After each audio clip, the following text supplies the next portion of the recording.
welcome back to another video. On this video, as you can read from the title, it is called My Story Time of My Domestic Violence Relationship, Situationship, whatever you want it to call it. Yeah, cause a perfect love story don't matter anyway. That's all for the cameras. I can see the sun rising down.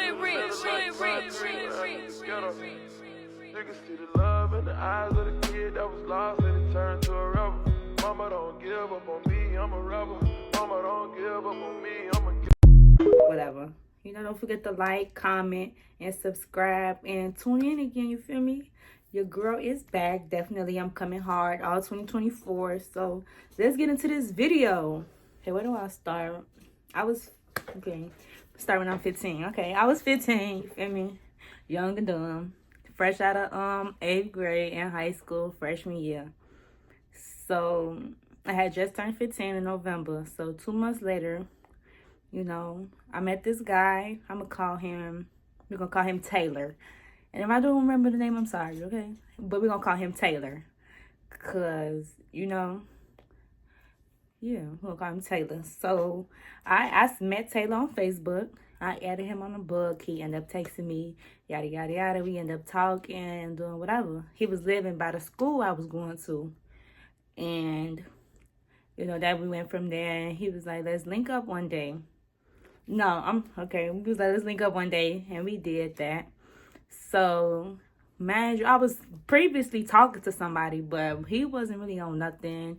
He was a childish, and he thought I was one of them hoes that was going to fuck him in the hallway. Hey, I'm going to give it to y'all raw, and I'm going to give it to y'all nicely. Okay? First of all, if I'm going to have sex with you, it's definitely not going to be in the hallway, especially not my first time. But anyways, so yeah, me and Taylor, so my school was having a basketball game against the other school and the school was like right next to each other. So he ended up coming to my school, ended up coming to the game. We was all kicking it. Everybody knew him. Then nobody really know me except for the people I went to school with. So boom, fast forward towards like 2-3 months later, we started having sex. You feel me? Life happens, whatever. He waited. Feel me? He wasn't really pressuring me too much to have sex with him. But then, everything was good. We was going through the honeymoon phase. Let's keep it a buck. Back. So where I left off, we left off at the honeymoon phase. So the honeymoon phase it is what it was. So after that, he found out I was we did have a little sex here and there. The first time he thought I was pregnant, but Mother Nature be having my back. And yes, I was 15 and pregnant. For anybody that got something to say, we could fight, cause y'all poppy pussy too. So let's be fucking for real. I just got caught, okay? We ain't doing that. But God did what he got. Be God again. But I'm sorry, I'm getting off topic. I'm sorry. But yes, so you feel me? The first time I didn't get pregnant. The second time I did. And that's when he started showing his true colors. That's when he started showing he was weird. But before I got pregnant though, we had a little disagreement. We had our first fight. And I was always taught the first time a man put his hands on you, leave. Because that first time is gonna always repeat. So, man, I was 15 and young and dumb, so not too much on me. This is my story that I want to tell. Excuse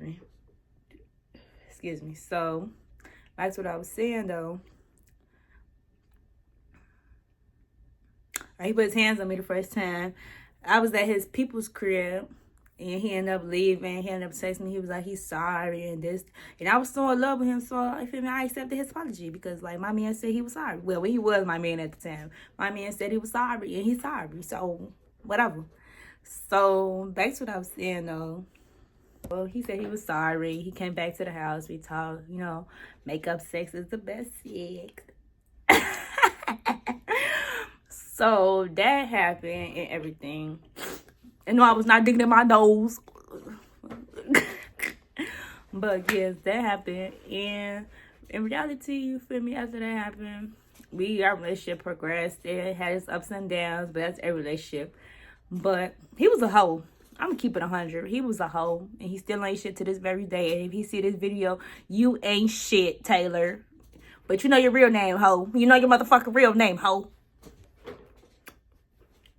But you feel me? Yeah. What I was talking about? But what we was talking about? So yeah, he broke my phone twice in the whole relationship, and he beat my ass so many times. It's ridiculous. So now we're gonna fast forward a little later, like when I'm like 4 months. So we had another argument. Man, now it's just me and him. There's nobody to say me, like nobody to do anything. It's just me and him. So I forgot what we was arguing about. We was arguing, and he got mad, and I was like, I'm finna leave. I'm just finna go. So we ended up getting on the balcony. And imagine with the floor I was on the 5th floor. So it's 7 floors. So we was on the balcony, and we just started fighting. And I was like, okay, you tweaking, like we on the balcony, like you could push me, you stronger than me, this and that. I'm like, okay, you tweaking, like, okay, I'm like, I'm sorry, this and that. Then he started choking me, like he was choking the snot out of me. Like I was gonna go to the light. He was gonna throw me over the balcony. Like at that point, I was just pleading for my life. I was begging him. I'm telling him I'm sorry. Like I was like, I'm sorry. I'll do whatever you want. Here, you can take my debit card. You can take anything you want from me. Like I was very vulnerable. Like I really was at that moment where it was like I'm scared. Like I was very scared. I really went like, damn. Listen to myself talk about this is crazy. But, you know, I really went through a lot with him. And you feel me? He was really, really my first heartbreak. He was like really my first abusive relationship because like I never dealt with a nigga like that, and I didn't know what to do. And I was 15 and I was young and I was in love with him. Like he knew I was vulnerable. Then I was pregnant, like. So he really had the one up on me on everything. Like he was taking my money. He was abusing me financially, mentally, physically. Like he was just like the worst thing in my life for a few months. And then after all them fights and all that stress and everything goes on, eventually I left him one day. I went to my mama's house. I went home. I took a shower. I laid in the bed. And I thought I peed on myself because, I was pregnant. A lot of things happen when you're pregnant. But I went to the bathroom, went to go pee again. But I didn't know it was my water that broke. It was clear and it just came out a lot. I went to the bed and then I started seeing myself bleeding. And I went back to the bed. And my mom was home still. And she was like, what happened? Did you do anything? I was like, I didn't do anything. I don't know what's going on. Like, she's like, okay, well, I'm finna go to work. Just call me if anything. I ended up texting my 3 friends. We was all in a group chat. And I was just like, y'all, I'm bleeding. Look at this. What do I do? I'm scared. I'm finna cry. Like, I was just like, it was just, you feel me? It was just so much I was going through. So they like, one of my friends, like, we finna call an ambulance for you, this and that. She said, what's your address? I gave her the address and everything. Mind you, we was living in a building, and the building had 2 sections. So I just came downstairs because I know they was going to go to the other side or whatever. So I was like, y'all here for me? They was like, yeah. So they put me in a stretcher and everything. Man, I came outside with my little purse, my coat, you feel me, coming down the stairs. It was all in September. And then, that happened. So when we went to the hospital, they checked me up, so everything's good. It was like my placenta in the wrong area. So I got to do a C-section. And I was just like, my mom, and then they was like, do you want to have the baby or do you want to let the baby? And I was like, what are the percentage? Like, what are the effects of a baby? Like, me keeping a baby like this? Because I was still new to this, and I was pregnant, and I was scared, and I was 15, like. And it was like, it's really a low % chance the baby was going to survive. It was like, if you want to go through all that, if we don't mind going through the extreme measures. And it was like the baby was going to have all these, like, it's really a low % chance the baby was going to survive. It was like, if you want to go through all that, if we don't mind going through the extreme measures. And it was like the baby was going to have all these different problems, which was not going to make me love my child even less, because Down syndrome, deaf, blind, whatever, I'm gonna love my child regardless. It came out of me. But it was like the baby won't even survive, so I was like, just let it be. But before they came and told me, I was calling him, texting him. He was like, he off ecstasy, a pill, pill, whatever we all call it, different kind of names, but it's really all one name. So he like, he's just gonna come tomorrow. I'm like, okay, cool, whatever. You feel me? I don't really care. So I ended up calling my friends. I'm telling them what's going on. They're like, yeah, we coming up there tomorrow. We gonna get away and blah, blah, blah, blah. They, shout out to them. Even though we don't talk no more, shout out to them. I really love y'all. Y'all really helped me a lot. But, what else? They all came.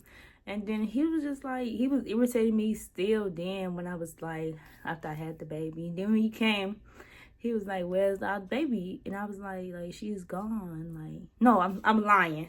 He texted me and he was like, where's Aaliyah? Because that's what he named her.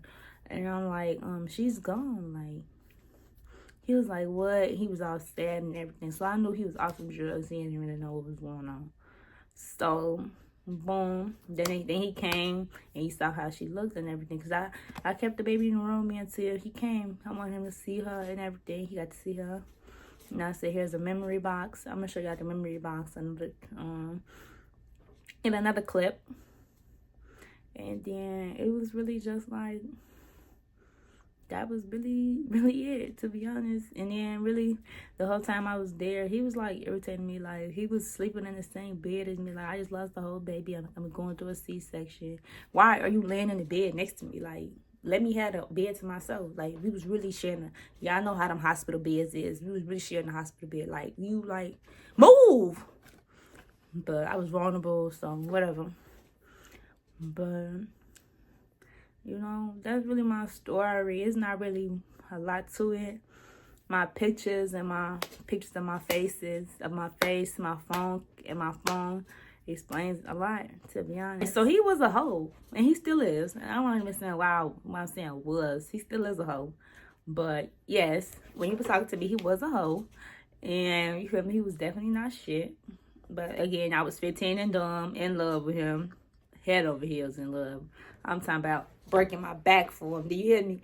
But yes, so our relationship, I found out he was still talking to females and stuff. He was always arguing. He always felt like he was right. And I'm like, nah, we ain't doing that. Like, you bogus. You wrong. Like, how you talking to her? And now, at this time, I was pregnant. So I was very, very emotional. So I was going through all these hormones. I was just going through a lot of stuff. When I told him I was pregnant, he was excited. You feel me? It was basically, our relationship was basically like baby mama, baby daddy. Let's get to the point. You feel me? So, in reality, I really learned my lesson with him big time. And it was just like I went through a lot with him. And these photos I'm going to post on here. I'm still learning how to, like, you feel me, do them. So I'm going to post them right here. And if I can't post them, y'all go see them in a clip, okay? Because I'm sorry. I'm still learning, okay? But back to what I was saying, though. So he was still talking to all these females and everything. So he was a hater. Like, I never understood him for real. It was like, how you doing you? And you want me to be loyal to you. So one time, his block had a little party, had their little annual party they have. And I saw him. I was outside with him. I was pregnant, baby. And pregnancy ain't slowing down. Other baby, I'm going to still go outside and shake a little cheek and a little belly, okay? And I was with my friends. So he was with some girl. Because I ain't going to call no female out her name because I'm not disrespectful. We could get disrespectful. He was with some girl and everything, just talking to her. And they was kicking and kissing up. And I'm like, yeah, this what you really doing, this, and that. Like, my feelings was really hurt. Like, I was hurt. I was crying, everything. Like, manager, I was pregnant and emotional. So my feelings was hurt and everything. I ended up leaving. I ended up going to my friend's house. Because she stayed in the area with him, around him. They knew each other, grew up, whatever. Both of them. So I ended up spending the night with her, spending the night with them at their house. We just talked. They was smoking. I was just looking at them because I couldn't smoke. Well, I could, but I didn't want to smoke. That's what I'm going to say. But prior to all through that, you feel me? Then, hey, just because I was pregnant don't mean I can't be talking to nobody. So I'm like, okay, it was May. We've been talking since January. It's been 4 or 5 months. I'm pregnant with your child, and you still want to be doing you. We ain't doing that, baby. We not doing that. So I started doing me. I started texting. And me, I'm an internet hoe. I'm going to keep it on it. I talk a good game, and I would never in my life see you. Not even on FaceTime. So he saw my phone. He went through my phone one night. So I was texting a lot of people. Woke me up on my seat. Yeah, you doing this? You fucking these niggas with my baby in your stomach. How I even know it's your baby? How do I even know it's my baby for real? First of all, nigga, pause. Because we not doing it because you're the only nigga I been with. And second of all, I told you we could get a DNA test. I said we can get one when I'm 9 weeks. We can get one when the baby is. Like, whatever you want to do, we could get one. And I will pay for it. And I will smack that DNA test in your face so you can tell me, stop playing with me. So we was arguing, blah, blah, blah. Started fighting me. Then another time, man, all this was when I was pregnant. Literally, like the whole time I was dealing with this abusive stuff was when I was pregnant. Like I really went through a lot with him. So next time his friend was over here, or his friend was on his way. His friend was there. So he went through my phone again. And it's like, how you doing you? And you mad because I'm doing me. But I'm not fucking, you feel me? I'm just texting, like, because first of all, I got respect for myself. I got morals, or you're not going to play with me like I'm some type of hoe. But I am going to text. I am going to have morals, or you're not going to play with me like I'm some type of hoe. But I am going to text. I am going to be an internet hoe. If you're going to call me a hoe, call me an internet hoe. Don't forget the internet in front of it, baby. So he went through my phone again, broke my phone. I'm going to post videos. I'm going to post pictures of my phone, too. You know, and broke my phone and came back and feel me, punched me in my face. He was beating me up, I ain't gonna say, but he was beating my ass. I ain't finna lie to y'all. Like, I was vulnerable. Like, I was pregnant. His homie squashed that. He grabbed him. He like, bro, your ass tweaking. Like, she pregnant. This a whole female. Like, and I really respect his homie. Hat off to him to this very day. He don't play that hitting females, and he don't like his homies hitting females, especially in front of him. Even if they not around him, he's still gonna check them. And so I really applaud him for that. And then, like, he was always taking my food. Like, I'm feeding for 2, myself and his baby. How you steady taking my food? So his peoples got on his ass. They're like, you steady taking this girl food, and you know she pregnant. Like, what's to you? And they was just getting on his ass. It was like, you doing too much. I was like, nah, they not. They really not doing enough, if you ask me. But, you feel me? But I was so in love with him. I didn't really care about me. For real, I cared about my child, but I didn't really care. I didn't care enough about my child to the point where I left him and just stayed with my mama. Because my daddy was never really in my life, so I didn't want my child to go through that. So I wanted him to be there. And he was one of them people that didn't want to leave their hood. So I was always going to go to him after work, after school, before school. You feel me? Just going to see him. So he could touch my stomach. We could be around each other. Like, he could be a part of everything. Talking about my doctor's appointment. He came to one doctor's appointment. But we're going to get to that in a love story. Now, I'm going to talk about how my domestic violence affect me. So, a part of me did become like my baby daddy, did become Tyler. So, true fact, I did become like my baby daddy, Taylor. Like, I did become abusive like him. Like, this one dude I was talking to, I was always like hitting him. I'm heavy-handed, so sometimes we be play fighting and I overhit him. But that's because I'm heavy-handed. Like, I hit like a little boy, so sometimes I don't even be knowing that I be overhitting him until he be like, damn, you hit me so fucking hard. Like, what's to you? Like, he think like I be going to fight him. And it's like, it's not even that. But I became like my baby daddy. Like, I started abusing everything my baby daddy did to me. I did to that person. And if he is watching this video, if you ever find time to watch my video, I do apologize when I brought on my art, because you do not deserve that. And you didn't do nothing to me. And I'm sorry I treated you the way I treated you. But, you know, hurt people, but I'm not saying that you deserve to get hurt, especially you didn't do nothing to me. So I do apologize for that. But yeah, I became like mean. I became broke. I became like heartless. Like, that love in me just disappeared. It died. And I was just so heartbroken. It was just like, I didn't really care about who I hurted or who I did anything to. But now it's like, I'm like, damn, that's not who I'm trying to be. That's not who I am. You know? But I've been working on things. I haven't been to therapy, but I talk about my situation more, so that's why I'm able to talk to you guys without with laughing and giggling and doing little smiles and stuff, because it's like I'm 21 now. It's been what, 6-7 years, so it's like I went through that pain. I learned that it built me to who I am, and now it's like I'm learning to be a better person. I'm learning to love myself, and I'm learning that the first time I need to learn how to leave. I'm still learning that, you know. But love have you do crazy things.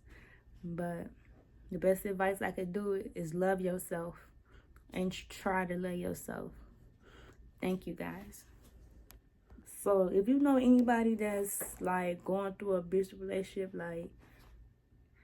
don't leave their side. It's really not that hard to leave the person you love. People be like, oh, well, if that was me, I would never be in your shoes. The first time a man hit me, well, I ain't gonna say a man, because a man ain't gonna put his hand. The first time a boy hit me, I'm gonna leave and cut the bullshit. Let's keep it for real. Some people do leave, and I applaud y'all, and some people don't, and that's okay. If you don't leave the first time, that is okay, honey. The 7th, however many times it take you to leave, all that matters at the end of the day is that you found the courage to leave. And that's all that matters. All that blah, blah, blah, blah, blah. Oh, she went through all this. How do you love somebody and he treating you like bull? Stop it, okay? Everybody got their own definition of love, and you love who you love. So who the fuck is you to tell somebody how they should love somebody? But it's what you say. It's not how you say it. It's not what you say. It's how you say it. And sometimes it is what you say.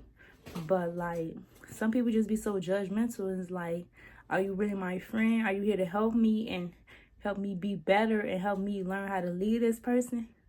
Or are you here to judge me? And the friends I had, they was there to help me. They was like, you deserve better than this. They was talking to me, and they was helping me leave him alone. But I had to leave him alone on my terms. I didn't leave him alone as soon as I thought I lost the baby and all that. I was still talking to him. He was still being toxic. At one time, he tried to put his hands on me outside. I finally beat his ass. I was just tired. You get to a point where you are tired.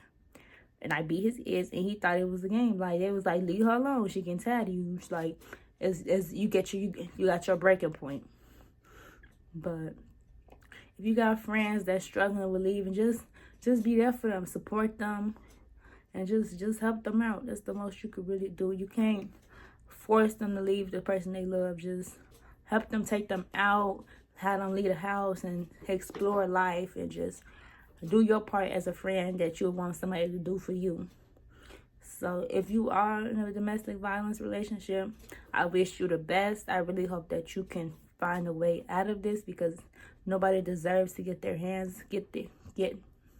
nobody deserves for somebody else to be putting their hands on them.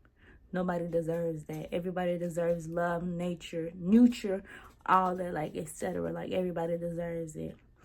So if you are, and males can get abusive too. Males can be, males can be in an abusive relationship too. They can be getting, abusive it's so many. It's financially, mentally, physically. It's so much abuse. It's not just words. It's not just anything. And males can go through it too. But thank you for watching my video. I really hope you guys liked it. I hope you got some advice from me. I hope you just got some tips or anything from me, or learned anything from me. But comment what videos y'all want to watch. And anything, you feel me? Like, comment, and subscribe. I love y'all. Thank you for letting me get a chance to explain this to y'all. And I appreciate y'all. Yeah, cause a perfect love story don't matter anyway. That's all for the cameras. I can see the sun rising down. You can see the love in the eyes of the kid that was lost and it turned to a rebel. Mama don't give up on me, I'm a rebel. Mama don't give up on me, I'm a